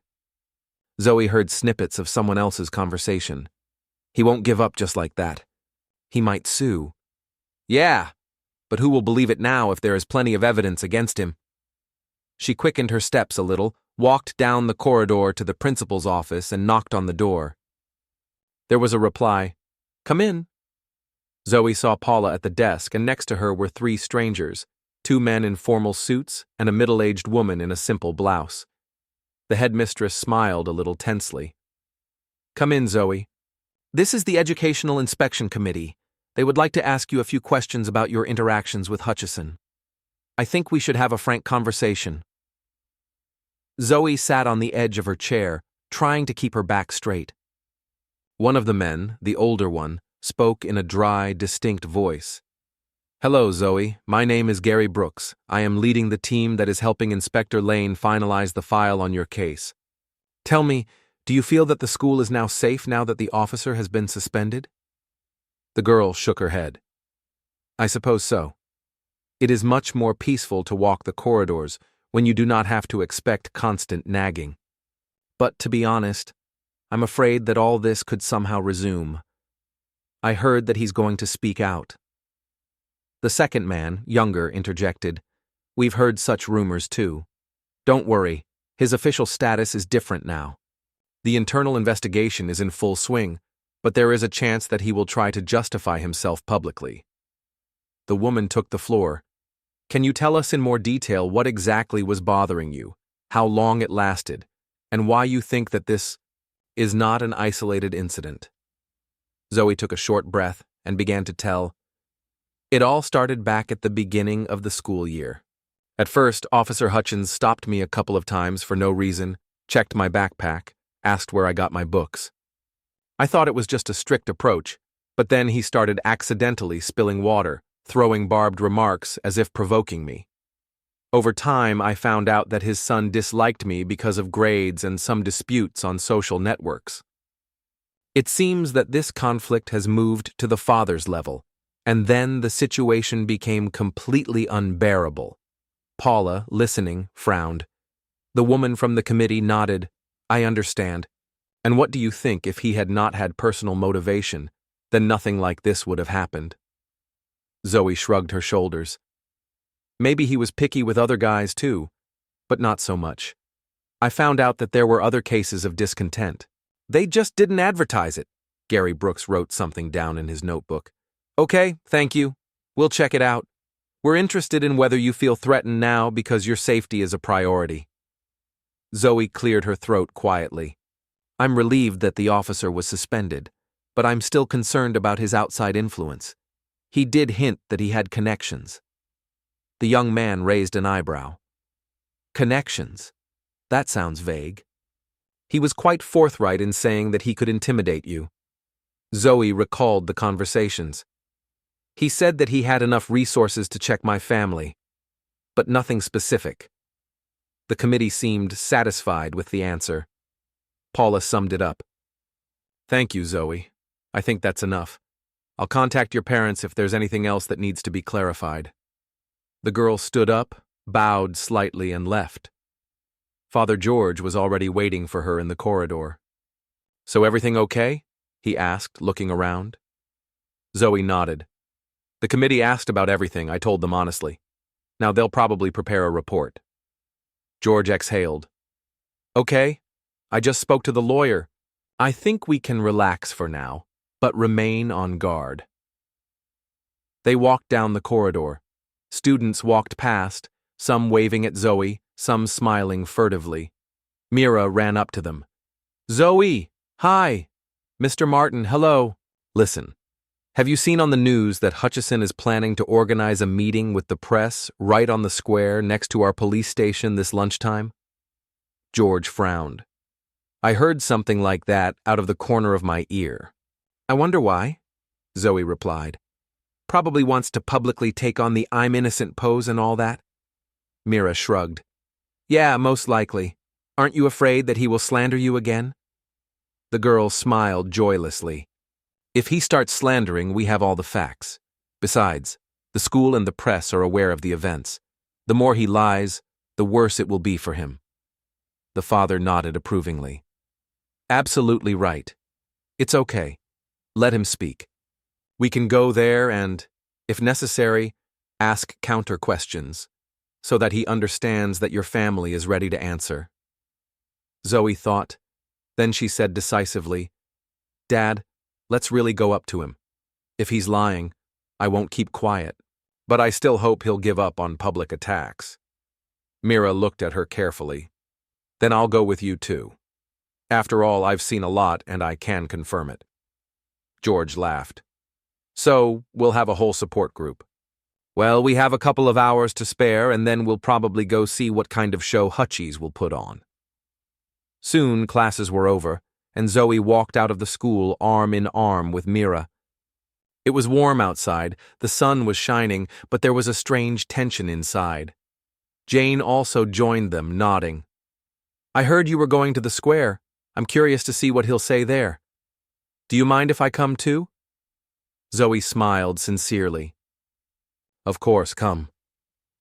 It's calmer in company. They had barely managed to agree when George's car pulled up. He got out. Get in, we'll go home and then stop by the square. The girls settled down in the back seat, chatting in low voices. Jane took out her phone. I've seen headlines on the internet. Suspended officer accuses schoolgirl of slander, or sandstone scandal gains momentum. I don't understand who churns them out. But I think some of the media are on his side because they don't have the full story. Mira sighed. Yes, for some journalists, the main thing is the sensation, not the truth. Well, let's see how it unfolds when we hear his speech. George started the car and drove off down the road. Zoe peered at the passing landscape. Low fences, well-kept houses, green gardens. All of this suddenly seemed nice and close to her, although just recently, it seemed like the whole city was against her. Maybe everything was changing now. At home, Helen was already waiting for them with a small snack. So, are you ready to continue fighting? She asked half mockingly, but Zoe smiled. Well, Mom, it's not like we're going to fight. We just want to make sure that Hutchins doesn't say anything unnecessary. I'm not going to make a scene unless he indirectly accuses me. Helen nodded. I want to go too. We can't leave you without support. George shrugged. Then let's all go together. There will be a whole delegation in defense of the truth. About an hour later, they were already standing in the square in front of a small administrative building where press conferences and rallies were often held. About a dozen journalists and curious onlookers had gathered. An improvised stand with a microphone towered in the center. And then, Hutchins showed up. He was not in uniform, but in a civilian jacket, but he held himself with the same confidence. When he saw Zoe and her family, he just narrowed his eyes sullenly, but did not say a word. A voice came from the crowd. Officer, tell us why you were suspended. He took the microphone, cleared his throat, and began. Good afternoon, everyone. Yes, I was indeed suspended. But believe me, this decision was based on false accusations. I served the law and order. If I offended anyone, it was unintentional. These stories about supposedly malicious actions against one student are greatly exaggerated. I am sure that I will be fully vindicated after a detailed investigation. The journalist, who seemed to be from the same publication that wrote about Zoe, asked, So you deny that you deliberately staged provocations? Hutchins nodded. Absolutely. I never persecuted that girl. I will not name her, but I think everyone knows who I am talking about. Perhaps someone from her circle wanted to portray me as a villain in order to cover up some of their own misdeeds. I saw something at that school that I would like to make public. George felt the blood rush to his face. Zoe clenched her fists. Suddenly, the father of another student, who had also been picked on by Hutchins earlier, stepped out from the crowd. What exactly did you see? He said loudly. My son said that you were picking on him for no reason. Hutchins shook his head. I don't want to make confidential information public. I will only say that some students were involved in questionable activities. I was trying to restore order. Unfortunately, I was interpreted as a tyrant. The journalists perked up. The camera reached for the microphone.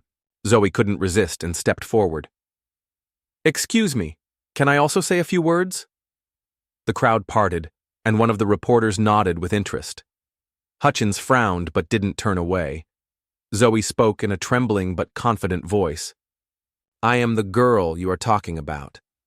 Maybe you should stop beating around the bush. I was not involved in any criminal schemes. I didn't break any rules. All I did was study and work in the library. But you, officer, for some reason considered it necessary to check my backpack, pour water on me, and insult me. Hutchins interrupted. Insult? That never happened. and I allegedly poured water by accident. Zoe looked him straight in the eye. How could you accidentally repeat that several times? Then you threatened to have leverage if I was too smart. Hutchins waved it off. Leverage? I was saying I had the right to check any student. That's all. Zoe chuckled bitterly. Right in the school corridor, in front of a bunch of witnesses, you showed your power, although there was no reason to suspect me. Journalist Lucy Carr, a friend of Zoe's, appeared. She held out a microphone. Mr. Hutchins, tell me, did you have hard facts against this student, or is this all guesswork? He paused, looked at the crowd where George was looming, then blurted out, she was in contact with guys who could be involved in the distribution of illegal drugs. I was acting preemptively. Zoe sighed. You're just making things up now. I've never been involved in anything like this. There is evidence. Well, show us. The crowd began to roar. The journalists bombarded Hutchins with questions. Where is the evidence? Why didn't you report this before? George took advantage of the moment. If he had real evidence, why didn't he include it in the case? And if he didn't, why make groundless accusations? Hutchins looked around nervously, realizing that he had backed himself into a corner. I had verbal information. I just didn't have time to formalize it, he muttered uncertainly. The reporter with the camera said loudly, It looks like these are baseless allegations. The crowd began to whisper, and someone giggled. Hutchison, feeling that he was losing his audience, covered the microphone with his hand. Okay, if you all think I'm guilty, let's wait for the official results. I'm sure I'll be acquitted. With that, he abruptly walked away, pushing his way through the crowd. The reporters rushed after him, trying to get a comment, but he waved them off. Zoe stood there, feeling a strange mixture of relief and anger. You saw how confused he started to get, Jane whispered in surprise. Mira laughed nervously.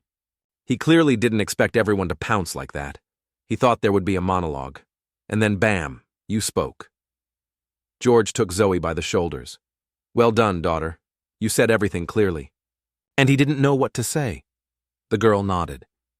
I'm glad I didn't keep quiet. Maybe now people will understand who is really exaggerating. Another journalist approached, a young guy with a tape recorder.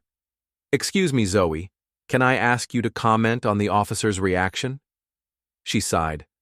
I think his aggression and accusations speak for themselves. He has no evidence, and he is simply trying to shift the blame. I did not want a conflict, but his attitude made me defend myself. The journalist thanked her and left. The friends, pleased with what was happening, looked at each other. Looks like he dug his own hole, Mira summed up, and Zoe nodded with a relieved smile. They moved towards George's car. Helen, standing a little to the side, spread her hands. It's good that it didn't end in a fight. I was afraid that he would try to lose his temper or make a scandal. George shook his head. He's trembling because he understands that things are bad for him. I would have asked for a public apology if I were him, but apparently his pride won't let him. Zoe sighed. Then let him suffer on his own. I don't want to worry anymore. I just want to get back to normal life. Mira and Jane immediately exclaimed, That's right. Let's go get some ice cream and take our minds off it. Helen smiled. That's a great idea. Consider it my treat. Half an hour later, the group was already sitting on the summer veranda of a small cafe. Zoe was cutting dessert and looked much calmer than before. Mira was telling funny stories. Can you imagine? Yesterday our new biology teacher forgot what page we were on and started the lecture over again. The whole class was laughing, but he didn't understand what the joke was. Zoe giggled. Sometimes that happens, especially when your thoughts are occupied with other things, Jane remarked. You yourself are laughing today for the first time in a long time without sadness. I think you freed yourself from fear. Zoe looked at her with warm eyes. Yes, that's right. Thank you for going through this with me. And, Mom, Dad, I know how difficult it was for you. George looked at his wife with a smile. We're glad we could help. Your courage inspired everyone too, Zoe. Helen was clearly touched by these words. I just want you to get back to your hobbies, to your usual joys. You're a talented girl, so stop living in anticipation of the bad. Agreed. Zoe squeezed her hand. Agreed. The holidays are coming soon, and I'm already planning where to go. Maybe a summer trip to the lake with the girls. Mira happily picked up, Oh yeah, let's do that. I love tents, campfires, guitar under the stars. Jane laughed. Yeah, and let's not forget to take a ton of mosquito repellents, otherwise they'll eat us up. The conversation gradually turned to lighter topics, and a feeling of liberation hung in the air. No one spoke out loud, but everyone understood that the hardest period was already over. Only a couple of days later it became known that the internal investigation had ended rather disappointingly for Hutchins. He was recommended for demotion, and also given a warning about the inadmissibility of such methods. Rumors said that he resigned of his own free will, so as not to endure disgrace.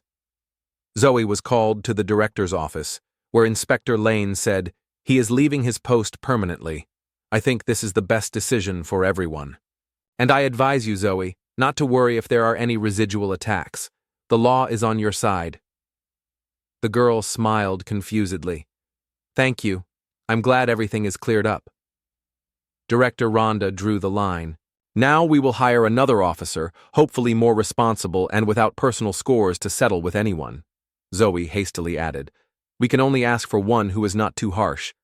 With all due respect to order, we need a person who does not see potential criminals in everyone. Lane nodded. I agree. We will review the selection principles. Frankly, I myself am surprised how Hutchins stayed for so long. Paula just threw up her hands. Probably because formally he did not violate direct orders and the complaints were not filed. Now, we will take this lesson into account. When Zoe left the office, Mira and Jane were already waiting for her. Well, is it official? Mira asked, burning with curiosity. Zoe happily announced, Yes, he quit. Case closed. Jane half screamed, Hooray, finally! Now we'll definitely live peacefully until the holidays. Listen, let's celebrate somehow. Maybe arrange a get-together at your place. Invite a couple of the guys. Zoe smiled. Let's do it. We need to enjoy life. And then we can discuss our trip to the lake. In the evening, the whole company gathered at Zoe's house again. Helen prepared light snacks, and George put on quiet music. Norman and Brian's also came. They knew what path Zoe had taken. Norman, sitting down on the sofa, said, Well, I admit, when it all just started, I thought it was a temporary problem. But it turned out to be a real rebellion against injustice. Respect, Zoe. Brian added, I'm glad I helped, at least a little, when I told you about that black car. By the way, it never showed up again. George winked cheerfully, which is what was to be proved. When they realized that we wouldn't flinch, there was no point in playing the game of secret surveillance. Mira, savoring her juice, asked, How is the situation at your school now? Calmer. Zoe nodded. Much. The teachers have become more attentive to complaints. Some of the kids who were afraid to speak out now realize that their voices mean something. Jane, raising her glass, said, Then let's drink a non-alcoholic toast to justice and to the fact that we are great. Everyone supported us animatedly. Zoe looked around at her friends, parents, and felt enormous gratitude towards them. She froze for a moment and said, Guys, I want to thank everyone again for not turning away. Dad, you showed real perseverance. Mom, you gave me warmth and understanding. Mira, Jane, without your support and jokes, I would not have survived. Norman, Brian, you proved that not only girls can be brave when it comes to the truth. Thank you all, Mira winked. Just don't cry, or I'll start crying myself. Zoe smiled, brushing away an almost invisible tear. George hugged her shoulders. You've matured. I see firmness and calm in you. I'm glad it's all behind us. At that moment, the house became so homey and cozy that everyone laughed as if they had thrown off a heavy burden. After a couple of weeks, Zoe felt that her life was really getting better. She continued to help the librarian Sandy, studied for the transfer exams, and worked out a plan for a summer trip with her friends. There were no new alarming news about Hutch's, and it seemed that the town of Sandstone had finally forgotten this story. One day, she received an email. The sender was not indicated. Inside was one short message: "You won, but remember who is stronger." Zoe, seeing it, went cold and immediately showed it to her father. George reassured her, "Don't worry, this could be an empty threat from someone Hutch's knows. I'll pass it on to the lawyer. If you like, we can file a statement with the police." The girl pursed her lips. "Dad, I don't want to dive into this again, but I won't keep quiet about it either." "Okay, if anything, we'll warn the right people." He nodded. "Yeah, I think it's most likely a desperate attempt to scare. They won't do anything." And indeed, there were no more such letters. Life returned to normal. On the day of the last school bell, Zoe and her friends took a memorable photo against the backdrop of blossoming trees. Mira was jumping with happiness. "Hooray! Summer is coming! We're going on a hike!" Jane handed over her ticket. "Remember, we're going to the lake this weekend." Zoe blossomed into a smile. "Of course I do. I've been dreaming about this hike all spring." George, who was watching them, winked at his wife. "Look how she's come to life. As if all the heaviness has disappeared. Our girl is enjoying life again." Helen, pressing her hand to her heart, replied, "Yes, I'm happy to see her like this."